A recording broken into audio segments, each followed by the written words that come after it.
there, and welcome to the Fearless Artist Podcast, where we empower classical musicians to build their own thriving careers. I'm your host, Michelle Lynn, and together with Deanna Petre, we teach artists to conquer the entrepreneurial side of their careers and create the futures they want.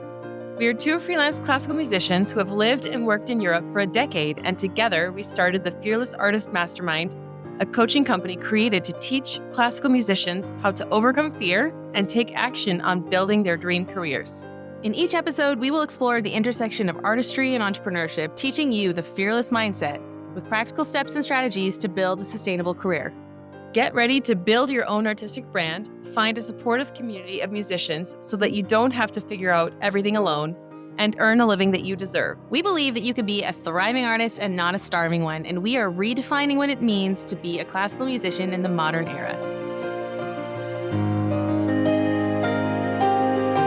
Welcome back to the Fearless Artist Podcast. I am very thankful to have Matthew Rose on today. Matthew, it's a pleasure to connect with you again. Good morning, Michelle. Thank you so much.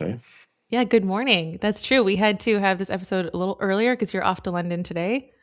Well, actually, I'm rehearsing just outside of London, so I need to go on the train into London and out again. So we're rehearsing at a place called Grange Park Opera, which is about half an hour outside of London, the other way. So yeah, I have to be there this evening to rehearse. Great. Yeah, and when you were starting your career as a musician, did you think about all the trains and the traveling that would encompass this career? I grew up on the south coast of England, so always to go to London, getting trains was always part of the deal, and going to airports and stuff. So I guess I grew up getting trains all the time anyway, which probably maybe isn't the case in other places. But I didn't quite realize, when I first thought about doing this as a career, I didn't think I'd ever do anything. So the fact that I've done quite a lot of very, very nice things and had to be on airplanes for quite a lot of my life it's all been amazing. So I have to be so grateful for the career and the opportunities that I've had and the experiences that I've had, and especially the people that I've met along the way. So it's worth all those air miles and train tickets and etc. taxis. What a beautiful way to start this episode. I actually had similar thoughts yesterday. I had a long drive back and I was not feeling it. I was like, I really don't like this. And then you think it has to be enough, the response of the audience and what we give on stage and all of that warmth. And as you're saying, meeting the right people, that has to carry us through all of those maybe not so pleasant moments of sitting on trains and driving. Exactly. It's all part of the deal. It's no one said it was going to be easy. And, that's part of the not easy bit maybe of doing what we do, most people kind of think we just get up on stage and perform, don't they? And no one quite knows what goes into doing that. But we know. Right. Yeah. And that's also why I wanted to have you on, because you're doing some great, exciting things. So I would love if you introduce yourself for the audience and then we can jump right in. Hello, audience. My name is Matthew Rose. There's a lot of singers listening, so I know they're big fans. So I'm happy to have you. And just to say, it's quite early in the morning, so my voice is extra deep. I think you've got an extra octave or something. Yeah, in there. Hopefully we'll go up a few tones in the course of this interview. But I've been very lucky to have had a very lovely career. All the things I've ever dreamed about doing, I've been able to do with the most amazing people around the world. For the last 25 years. And it's been an utter privilege to have done the music and the things that I've done with the people I've done them with. I have to say, I'm just so lucky. And I guess now I'm in a place where I want to, I don't want to say help, but I think enabling is a better word to say, enable a whole load more people to potentially have the chance to do the same opportunities in the same way that I've been lucky to do them. So I've started running a couple of courses. So we do a course in Italy, in Spoleto in Italy, that I run with a guy called Jeremy Carpenter, who is a wonderful English baritone that lives in Stockholm. And he does lots for Swedish singers in Stockholm and in Sweden. And we, over a long period of time, sort of dreamt about doing something together in Italy, with a group of Swedish people and not Swedish people. So we do that at the end of July in Spoleto in Italy. We're very lucky to be in partnership with the Mahler Lewitt residencies. So we actually, my very good friend is Marina Mahler, who has a beautiful house there, and we have Alma Mahler's piano and things like this, and Alma Mahler's music. That's cool. And Alma and Gustav's daughter Anna was a sculptress, so we're basically in her house in Spoleto, based there, Oh, and also fantastic. using the properties of Sol LeWitt as well, the artist. Okay. And we also use Giancarlo Menotti's music room as well. It's kind of amazing, Mhm. this thing in Spoleto that Menotti kind of started an amazing music festival there 70 years ago, and we kind of on the tail coat of Menotti, we're there doing something for actually mostly for already working singers. Actually, it's a place for already working singers to come and kind of check in and get some feedback on their singing, meet some people that might be important, and do some wonderful things with a few younger singers also attached. And then I am in Folkestone in England. I'm looking out to see, I can actually see France across the way. Isn't that nice? Oh, wow. So at the end of August, we do a course here. Probably around 18, 19, 20 singers will come here from all around the world to work with an internationally minded faculty of people. So some remarkable British people that have international careers, and also people running important institutions in Europe and America, actually coming together to have 2 weeks of singing and recitals and concerts and masterclasses here in Folkestone with just the most amazing faculty that I'm so lucky to put together. So yeah, Yeah, I've got fantastic. those things on top of what is quite a busy career. Right. At Yeah, the you moment, mentioned I'm doing Don Carlo, the role of King Philip, which is like the biggest role I could possibly do. I'm doing that and Rheingold at the moment, on top of all this other stuff. So my brain isn't quite as refreshed as it should be, but it's a wonderful time to be doing this stuff, and I'm very grateful again to be doing these things. So Right. Yeah, busy schedule, lots of things going on, different people pulling you in different directions maybe. How do you find that you can organize your creative energy? yeah, that's the thing. I mean, that has to be, I have to, when I'm doing my job, I have to give it 100% attention and commitment. So, I mean, I'm very lucky to have, thanks to the Oak Foundation, or Oak Foundation, not the Oak Foundation, Oak Foundation, they've given me money to have people working for me to help me put on my courses. So luckily I can, I can set all these things up, and then I can have these wonderful people enable these things to happen again. So I mean, I just literally, all I can do is concentrate on doing my job. Just being an opera singer actually is enough, and doing one opera would be enough, but doing two operas is kind of nuts. And I'm very lucky right now. I've got wonderful people working for me, and I can spend most of my time working on these wonderful operas. I And also what like to play shows? golf. I haven't played golf for a very Oh, long time, and I like playing golf. And I'd like to have nice. 4 hours a week where I could go and play golf. Would be nice, please. If that's Yeah. possible. Have to budget that in the time schedule. So Exactly. what houses and what are your show dates for these two operas?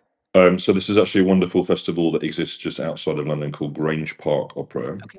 So Nice. in the 1930s, Glyndebourne happened to exist, which is a man, John Christie, decided that he wanted to start an opera festival. His wife was an opera singer, and he thought it would be a wonderful thing at a time when people were leaving Germany and Austria to kind of find the best people in the world to put on an amazing opera festival. So Glyndebourne's been in existence, almost 100 years now. It's kind of amazing. 90 years, I guess, at least. And as a result of that, and Glyndebourne being so popular, other festivals like Glyndebourne have existed. So there's Garsington and Grange Park, and very confusingly, the Grange Festival and Loughborough Festival. There's all these wonderful summer festivals we have in England. So even though we don't have as many major opera houses through our country as we should, we do have these wonderful summer festivals that in June and July are thriving and giving amazing work to British singers and other people and opera makers, costume people and everything. It's just an amazing resource for people that do opera in the UK to have some work at this time of year. So Mm-hmm. I feel very lucky to be there. Yeah, and you said Rheingold as well. Is that also a summer festival? Yeah, that's at the same. Yeah, it's all at the same place. Luckily, Okay. it's all in the same building, so to speak. So Got it. that Okay. makes it a Well, bit that easier. Yeah, makes it a little easier. yeah. Yeah, okay, fantastic.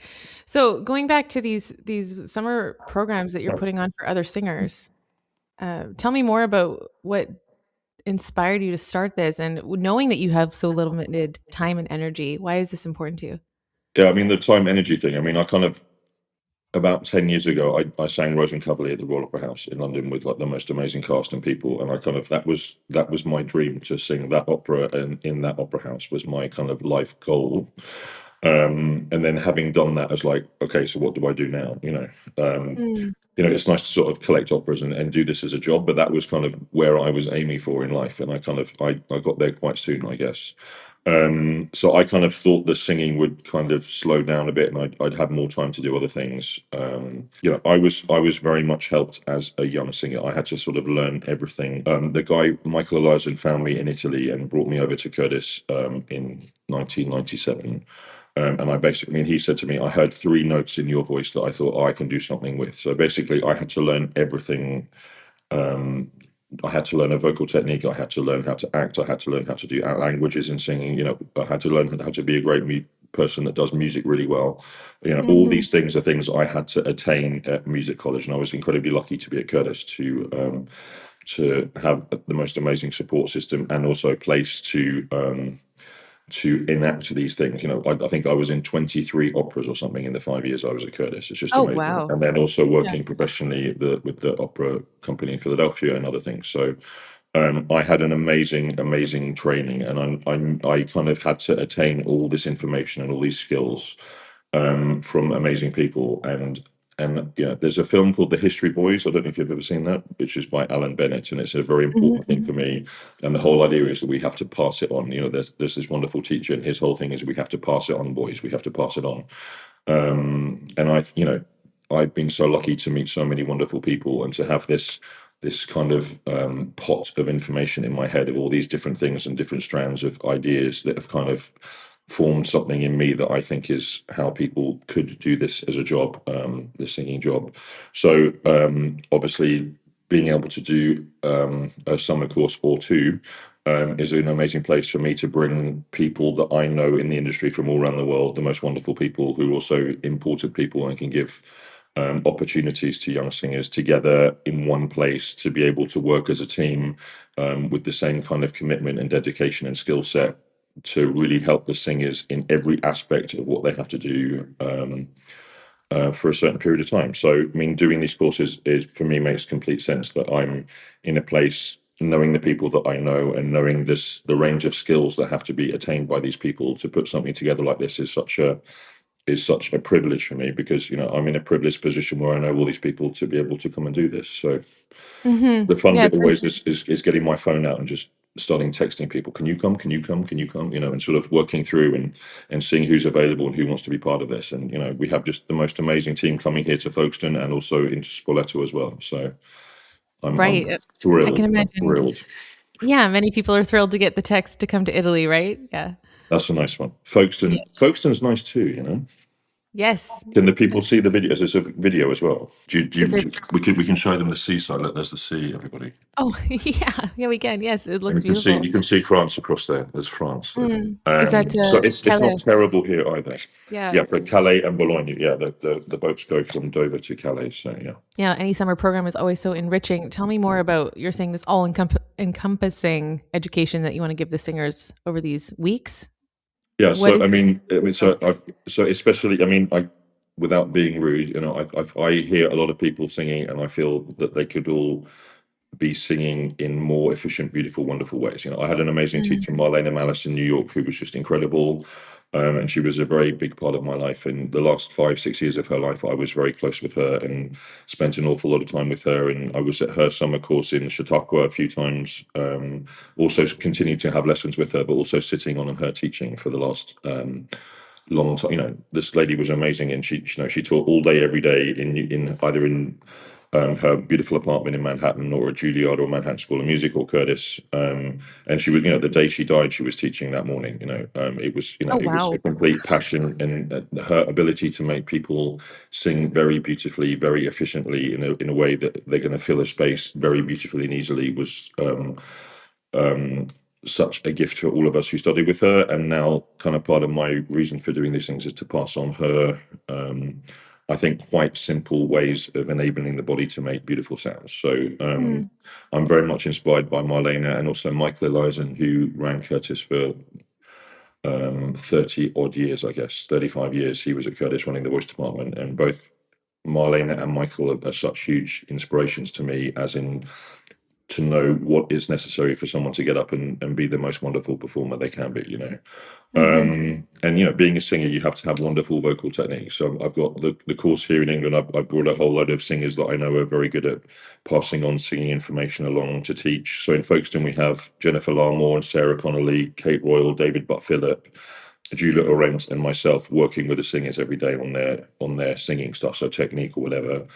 And then we have a range of coaches. So we have Adrian Kelly, who's at the Opera House in Zurich running the Young Artist Program, coming.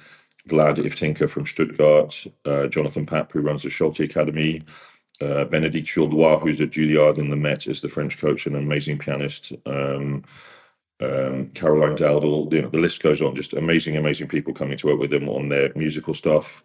They all get to do a recital with a world-class pianist. So Benedict is doing a recital with them. Ian Burnside, who is a wonderful Scottish broadcaster and pianist and concert arranger and festival organizer, is coming. And Sholto Keenock, who runs the Oxford Song Festival, International Song Festival. So they'll each get to perform in a recital with one of these people. Plus we have Sir Thomas Allen, Sarah Connolly, Ben Glassberg, Nicole Carr, and Jonathan Cohen coming to do masterclasses. So each of them will be in one of these masterclasses.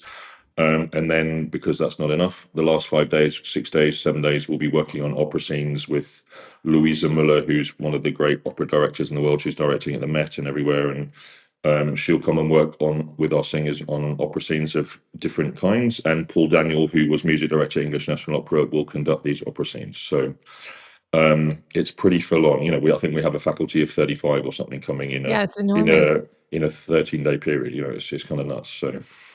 So what are you expecting in terms of transformation from your singers over these 2 weeks?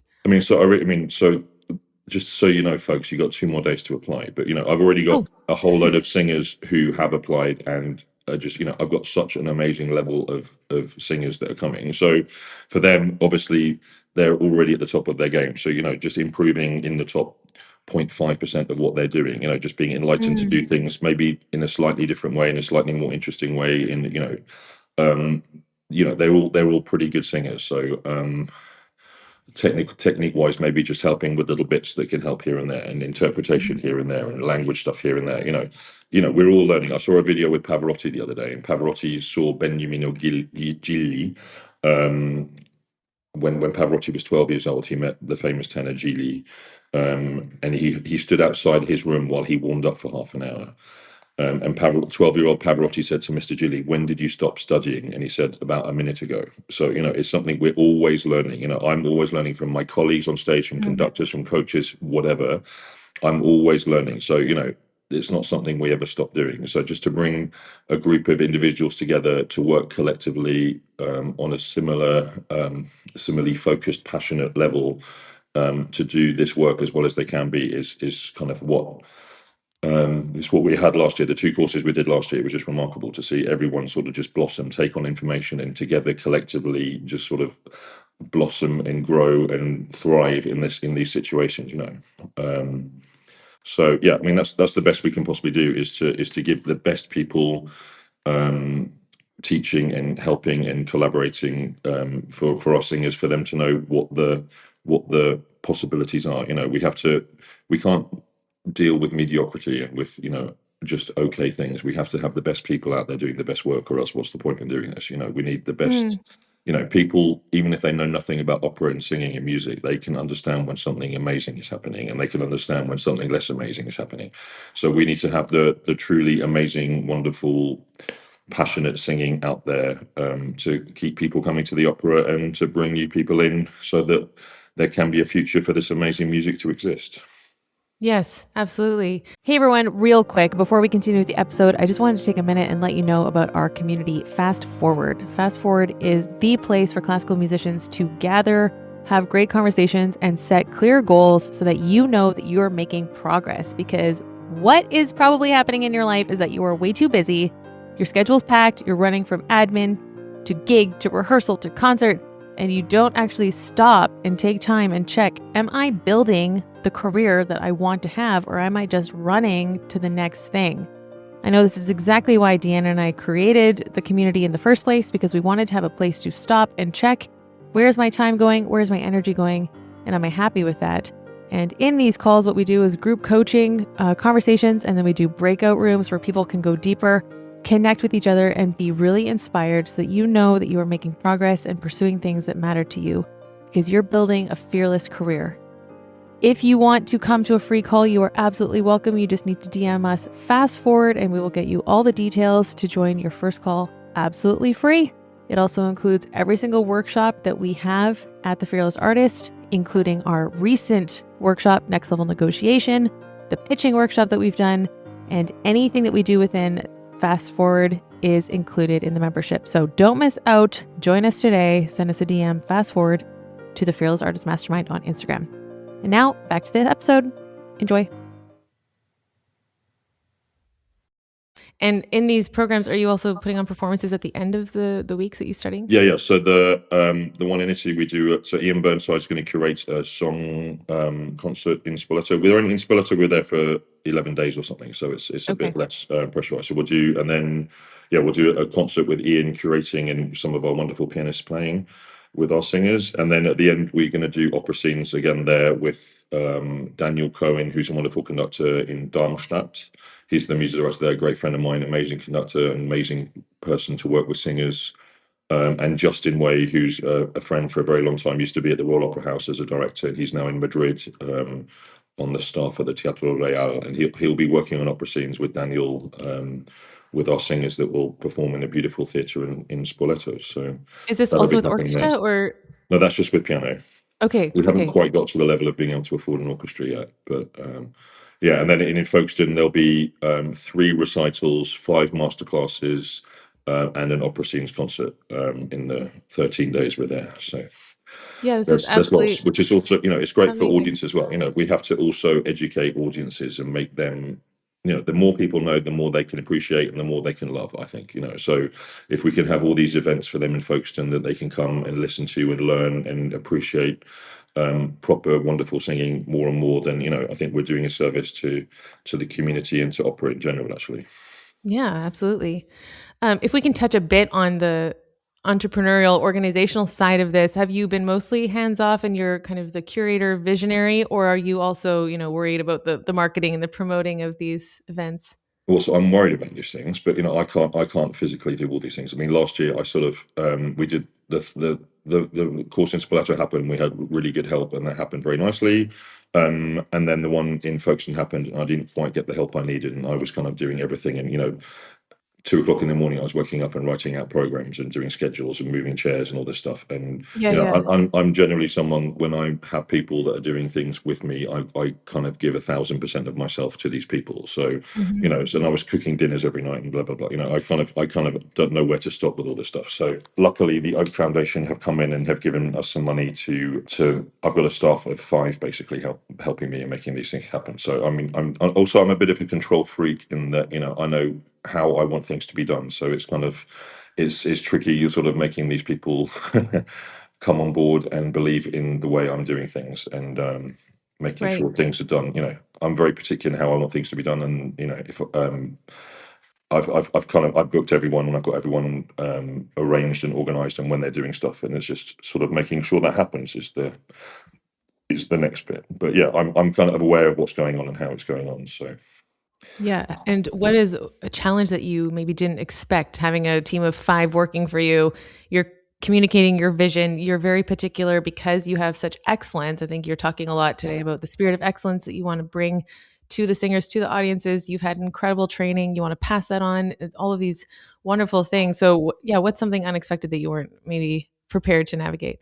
I don't know, unexpected, but you kind of that all these things are going to be so much more work than they everything when you're learning a score, everything's always 5 times harder and longer to learn a score than you think it's going to be. And the same with putting on a festival and doing these things with people, then it all takes a lot more time. You have to explain things very thoroughly to people so they get it. And I've very logically, for me, put the whole program together and booked all these people, and then trying to 6 months later trying to explain why I booked these people on these day and this person on that day, and it's hard to then sort of remember why I thought logically all these things make sense. So it's just getting people to trust that I've put all this stuff together in a way that is doable and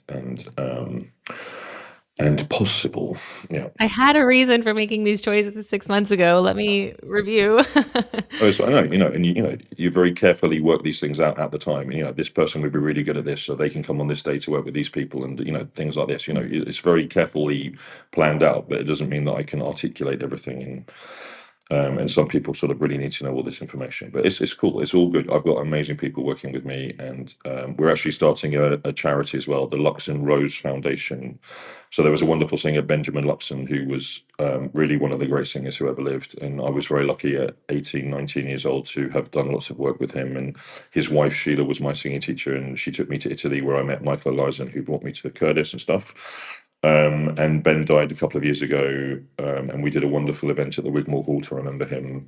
Because he lost his hearing in his early 50s, and he had to basically stop his worldwide amazing career. Oh, wow. So no one had heard his voice for 40 years in the Wigmore Hall. So it was important for me that we had an amazing celebration of him. And Sir Thomas Allen came, Dame Janet Baker, Bryn Terfel, Mark Elder, all these guys spoke so beautifully about Ben and the great artist and person he was, and it was such an important thing to do. And it kind of rebonded my relationship with the family, and the family wanted to start a charity with me to help with my work going forward, knowing how important it was for this stuff to be done in the way that we're doing it. So, Oh, that's beautiful. it's in the UK. There's lots of amazing things that go on, and there's lots of wonderful courses and things happening. But it's kind of quite UK based, and people from the UK very much at the core and the heart of these courses. And I think it's important that in the UK we have something that does look across the channel and opens up the whole European way of thinking in the European market. There's 2.5 opera companies basically in the UK, or in England anyway, functioning throughout the year.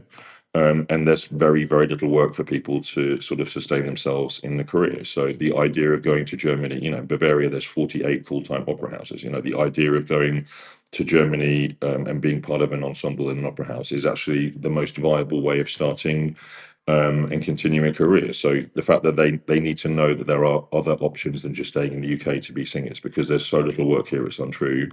Hopefully that will change. It would be wonderful that ENO and Welsh National Opera, English National Opera, Welsh National Opera got back to performing, 150 times a year as they used to be. And then, that would give so much more work to everyone in the opera industry, not just the singers, the costume makers, the hairdressers, whomever, we need to kind of get back to that in this country and somehow make sure there's an appetite for opera to exist on that level with those companies.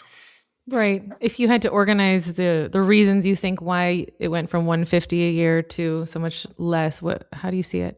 It's obvious. Since Brexit, there's been less money for people to spend on the arts because, the economy we're way down economically speaking. So people don't have the money to be able to go out and experience these things as they used to potentially. But also the funding from the government has been cut severely for these main companies that were set up in the 1970s by the government and were promised money from the government to exist. And then, they take out a whole slew of money that kind of breaks down the ability for these companies to exist on a full-time basis. And then, it's a ever decreasing, an ever increasing problem. These things can only get smaller and smaller as a result of that happening. So, hopefully, there's an awful lot of willing and public money that goes into these things. The festival that I sing at, this lady was Waspikani, amazing woman who was running the Grange Park Festival in another place, and she had to leave the place she was at. And in 18 months, she found a place for an opera house to be built, and found the money to build this opera house. And then she gets some of the greatest opera singers in the world to come and sing there every year. So there is the ability in the UK for people to privately fund these things. So somehow we have to, these companies that have existed with massive public funding have to find a way to have more private investment and private growth for them to be able to put on the work that has to exist for our opera singers to even think about having the idea of being able to do this as a career. Because if there's no work, then what are people supposed to do? Yeah, It's nuts that absolutely. a country of 80 million people, we have 4.5 opera companies basically, and Bavaria has 48. It's nuts. Right. Do you think that's viable to find more private donors? Is this really the way forward? I know we talked a little the about money this. exists. I mean, we're kind of stuck in between the American model and the European model, and Right. there's been, and still for English National Opera, there's a very generous amount of money that goes to funding English National Opera, but somehow we're stuck in between the middle. We're going for public money and private money at the same time. I think in America it's easier if you're just, you have to raise 99% of your money, then you go out and raise it. Whereas here, we could have this money from here and this money from here. It makes it a slightly trickier situation for people to want to give and for these companies to go out and find. So yeah, it's a tricky situation, and somehow we need to work it out because we can't let this industry die, which is kind of what is happening right now. And it's not fair on the unbelievably skilled people that have devoted their lives to this, that it all sort of disappears. We can't allow that to happen. So, Right. And you I'm mentioned the Oak Foundation. Can you tell us a little bit about that? no, the Oak is amazing. The Oak Foundation. I mean, so it's Alan and Yetta Parker. Alan is a Zimbabwean businessman who sold a company a long time ago, and they have an investment fund, and the profit from the investment fund goes into the Oak Foundation. I think they give out something like £400 million a year Oh, wow. to lots of different things, for humanitarian things and scientific things and the arts as well. So they sponsor the Yetta Parker Young Artist Program at the Royal Opera House every year. Okay. And they're incredibly generous with lots of things going around the place. So they've been incredibly supportive to me and to other people that I know, and it's just amazing. I could not have done what I'm doing this year without their support in having the staff. And also there's an amazing foundation, the Richard Stoker Trust, who have given us a huge amount of money to make the course here in Folkestone happen, which is just amazing again. And also we have a thing called Duke's Education. So it's a company that owns lots of private schools in the UK and Portugal around the place. And again, they've given us for free the use of a boarding house here in another building, so that we can house all our singers and have place for them to rehearse and stuff. So without these things happening, I would not be able to do this in any way. So especially to those three institutions, it's just amazing. And then I've somehow also got amazing friends and people that I know that also are helping privately to make all these things happen as well. So, we have to do all this together. I can do what I can do, but I can only do it if I get help from these amazing people, and I'm so unbelievably grateful. Yes, but also there must be something in your communication of the vision of what you're trying to achieve that brings people on board. So how are you able to cast that vision for other people who can provide the finances? Well, as you can hear, I talk very quickly and I can say an awful lot of things. So maybe they're just doing this to shut me up, to help me. No, You're I'm persistent. obviously very enthusiastic about doing what I do in the way I do it, and the Yeah. fact that I've also been lucky enough to have the career I've had, working at these amazing opera houses with these amazing people, kind of backs all that up in a very nice way. So it's kind of, I'm not saying it's easy, but it's wonderful, and it's such a lovely thing to bring all these people together to do this work together. That's the way I see it. I contribute what I contribute, and other people contribute what they can contribute, and together we make Mhm. something amazing and beautiful and actually very important, actually. So yeah, I mean that's the way I look at it. We're doing this together, and it's just so wonderful these people want to come on the journey with us. Mhm. Mhm. So both festivals have been running for how long? Is this year Yeah, 2 so I for? started them both last year because I'm a Okay. man, and I thought starting two academies in one year would be a really good idea. We were also going to do Yeah. it. We were also going to do a song festival here in Folkestone as well last year, and luckily that didn't happen because it took me 4 months to recover from the course in August last year. So Right. literally, I was a non-functioning person for 4 months after that. So Okay. if we'd done a song festival as well, I'd be in the sea floating somewhere at the moment, Yeah. in the wrong Okay, so direction. you managed to have 2 successful festivals year 1 last year. How are you anticipating any improvements this year? What would you love to see even 1% better? Oh yeah, I mean, one learns so much. I mean, the first year is always going to be the hardest thing, is setting things up. And I'm quite good at remembering all the things that have to happen, but obviously you're not going to remember everything. But I think we've got it pretty down. The fact that you have a model to copy off and know how it works. I mean, I just think we got incredibly lucky. The fact that both things worked last year as well as it did, we just got so lucky. It's untrue. I mean, the course here in Folkestone, we did 13 events in 14 days or something, as well as 6 hours of teaching every day, and Mhm. looking at and And I'm sort of teacher and mentor to lots of these singers as well. I have 15 people that I sort of really help as a mentor and a teacher. So it's that exists on top of doing all this other stuff as well, which is that's a lot of. I care about these people so much, and I try and give them as much as I possibly can. But at the moment, there aren't enough hours in the day. But yeah, I mean, one learns all the time. I know what help I need, and I kind of knew already before we did the courses last year I was going to need so much more help than we actually had, and so the fact that we have that this year is just remarkable. So fingers crossed, number 2 year is going to make so much easier. And I know I can't commit myself as much as I did, and I can't have people up for dinner every day, and I can't have people staying with me, and because I'm unfortunately I can't turn off the caring button. So It's part of your nature. yeah, I just need to chill out and I need to enjoy it more, and just I love the teaching. That's the most important thing, is that I do my teaching as well as I can. That's the most important thing. I've set the courses up. I know the people that are coming are remarkable. I need to look after them, and I need to look after the singers, and I need to do my teaching. I think that's enough for these things to happen, and then everyone else can move the chairs around and do everything else. Yeah. I mean, it's so hard when we are the people coming up with these ideas and these projects. We want to make sure that it happens and give everything. So it sounds like you're, testing your boundaries and knowing where you need to take rest, that you're not recovering for the next 4 months. Exactly. Yeah, I can't do that. And I'm actually, and last year was lucky. I had a really sort of easy-ish fall, autumn. I just did a lovely magic flute at the Royal Opera House and magic flute at the Met. So it was a very easy-ish time to recover, actually. But this year is going to be full on for a few months. And I'm also visiting professor of singing in Santiago in Chile. Isn't that nice? So I get to go to Chile for a few weeks to teach there as well in November, and I'm very lucky. Lots of young artist program asked me to come in, so I'm going to Valencia a few times next year to work with their young singers, and in Berlin I'm working with their young singers there too. So yeah, on top of all this stuff, there is a lot going on, and all I want to do is play golf. And it's not going to happen. I have a date. The 16th of June is the next time I can play golf. I know that. So Okay, well, is it blocked? It's blocked in. It's all booked in. Nothing else will happen. I might even leave my phone at home that day. Wow, imagine. Yeah. Okay, so all these young singers that you're working with, what's the one thing you want them to know? What does it take to make it in Exactly. this career, in this industry? It's not easy. If you want to do this, I mean, especially, I'm sorry to say this, it's not sexist in any way. It's just there are so many more opportunities for for men to get work. I googled the other day how many more roles in opera are there for men than women, and there's 3 times more roles for men than women in opera. Isn't that crazy?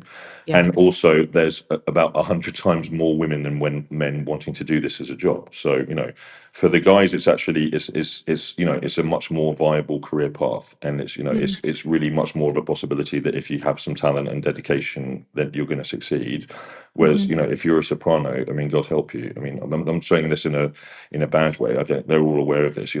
There's so many amazing, wonderful, brilliant sopranos out there, and unfortunately, there isn't work for everybody. It's not like there can be work for everybody. So it's just about knowing the realities of what it is to do this as a job. Just being honest with people, and knowing what actual the bare bones of what it is to do this as a job. Not dreaming that everyone's going to do it, and isn't it wonderful, and doesn't it make our lives better to be able to sing and all this stuff. It is a nice, wonderful thing to do, but at the same time it's a job, and you have to do your job really well and know how to put things in place for your job to exist. So I think, I'm very honest and reality driven in the way I sort of think about these things. And, hopefully people know that they have to be the very best versions of themselves, both as people and singers and musicians and actors, to be able to think about doing this as a profession. So as long as that reality is known, then there's an ability to be able to attain that, You said putting things in place to make this career exist. Tell me more about that.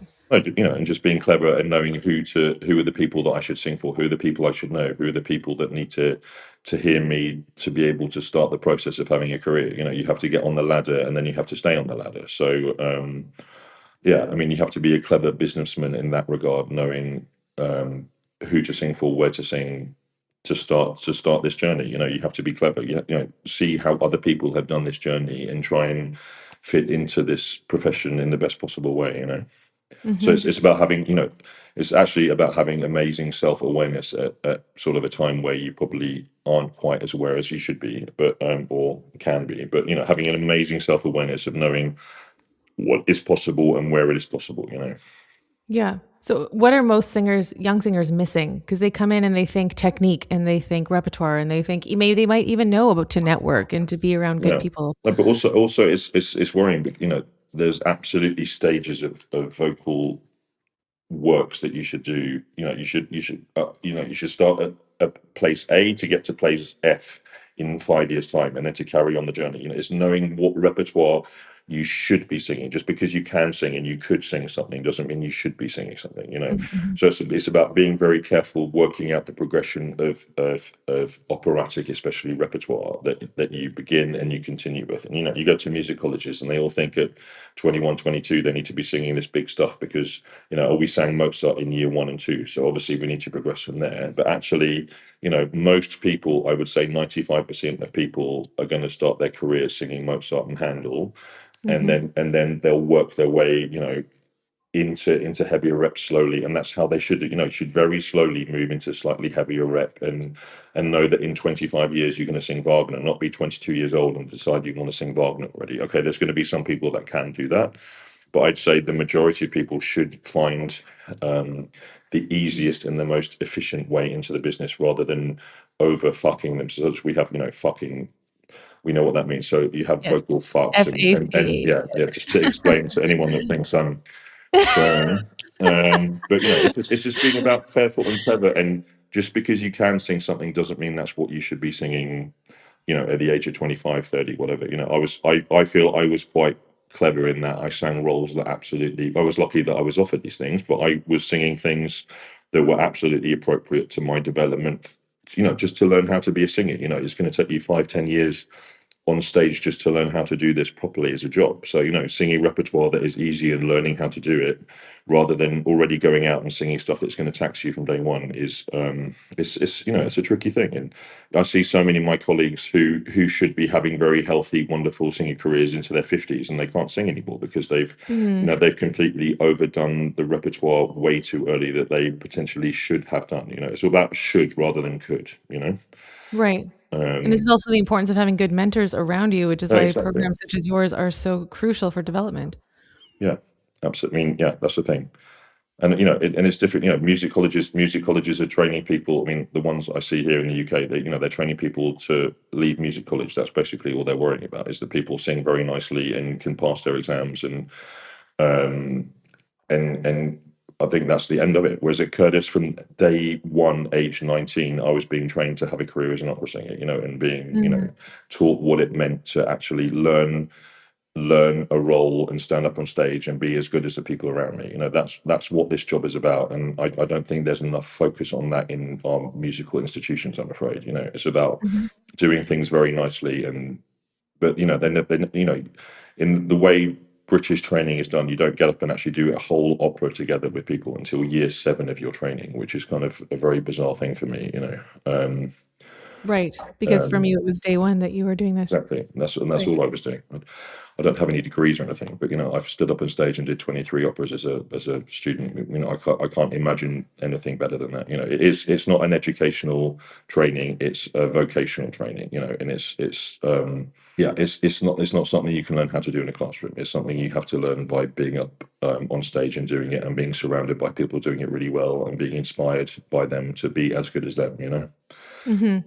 So why do you think it's different in other institutions? Why do they not get this? Oh, it's unbelievable. In Curtis, Curtis is fully funded and there's 25 singers in the whole school. So, it's much easier to be able to do that. Although the funding there has come down, and, the opportunities that exist aren't what they used to be. But, in the UK, there's a certain amount of funding that comes in from the government, and they have to keep people in school for 8 years to be able to afford these institutions to exist. It's kind Mhm. of, it doesn't really, it's not there designed to make people go out and have careers. It's there for these institutions to exist, I think. I'm sorry to say this, and if I'm offending anyone, I'm sorry. But it's not, if you were training someone as a doctor, you have a 5-year plan and you work out how to be a doctor, whereas this is, oh, we'll just keep there as long as possible because we need their money. It kind of seems to me. It shouldn't take 8 years to become a great singer and to have a career. If it takes 5 years to be a doctor, 8 years is definitely not needed for a singer. But it's just about getting the right information from day one in every aspect of what you have to do, and then opportunities to put that into practice, is basically what has to happen. So how do you see your two festivals filling in these gaps? What are you doing from day one with them?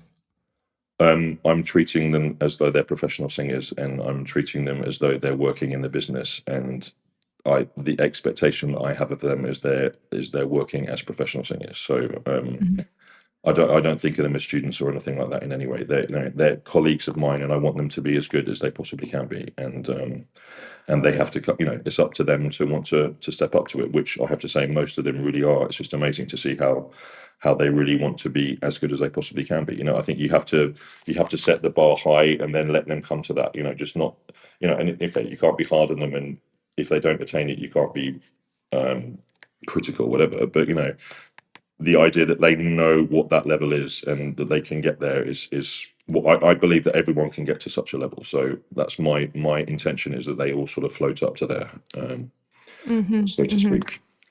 Okay, one last question. Since you've talked so much about mentorship, do you see a way that singers are self-sabotaging that is common across the board? And what would you say to that? How do you mean self-sabotaging? Just in their mindset, or maybe not putting themselves out there in a certain way, or as you're saying, preparation, or taking themselves seriously, or any of the things you've touched on. I mean, I think it's hard. It's having this self-awareness and honesty to be doing what you should be doing. I think that's the hard thing, because for some reason people, oh no, I should be singing Tosca at the age of 28 or whatever. Absolutely, that is not the case. And actually going to sing Barberina in the Marriage of Figaro is just as an important part of the process as someone singing Tosca. So, to really understand where they fit in the food chain, so to speak, of professional singing, and then the skills that they're going to need to do the job that they're doing at any given moment. I think it's just an honest self-awareness that you have to have, and it's very hard. And you meet a few people that have that, and they seem to be the ones out there wanting to do this as a job. And it's just to know that it's such a hard life. It's not just about getting on stage and singing. It's about spending months and months away from home. It's about being unbelievably prepared to stand in an opera house and sing a 5-hour opera and know every single word of everyone that's on stage with you, and everything that you have to do, know how to treat your colleagues, be good with your colleagues, watch a conductor, and then cope with this when situations aren't great. Most of the time you're dealing with not ideal situations, so it's about surviving rather than thriving, so to speak. It's a really hard business, and just understanding that's the reality of it, rather than some glamorous thing that's all wonderful and self-satisfying. I think people want to have so much self-satisfaction, which for me, the self-satisfaction comes from me doing my job really well, rather than thinking, oh, aren't I marvelous? It's about doing my job really well, and I think then that reality needs to exist, maybe. Satisfaction comes from doing your job really well. I think that's a beautiful way to stay inspired. I hope you're going to have wonderful 2 festivals. I look forward to hearing clips. I hope you'll be sharing about it so we can all see. Well, yeah, I have a wonderful social media person, Lani, now, who's working for me. So there'll be much of that. Yeah. Absolutely wonderful. Matthew, thank you so much for coming on and sharing all of this today. It's been wonderful. Thank you, Michelle. Sorry, it's a bit early in the morning. If I've offended anyone, I'm sorry, but it's the world how I see it, and that's all we can deal with, isn't it? And I want it to be a great, wonderful, thriving place. It's not I'm doing this because I'm complaining. It's just I want our industry and these amazing pieces of art that have been created over the last 500 years to go into the future in a very healthy, wonderful way. So that's what I'm impassioned to do. It's not absolutely to upset anyone.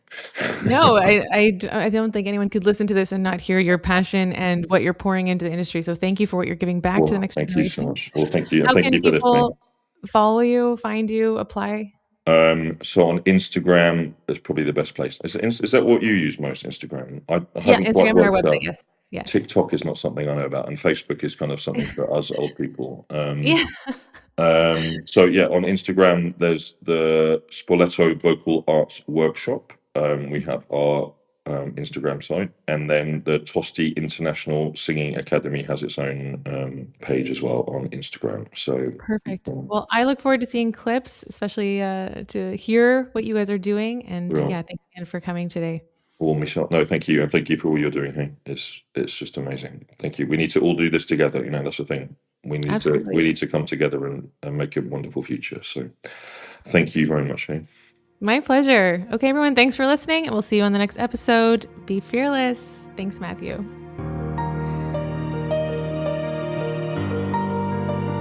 Thank you for listening to the Fearless Artist Podcast. If you found today's episode inspiring, hit that subscribe button and don't forget to share this podcast with a friend. To join our membership or one of our coaching programs, visit our website at thefearlessartistmastermind.com. This episode was produced by Pokey Huang at PH Media Studios in New York City.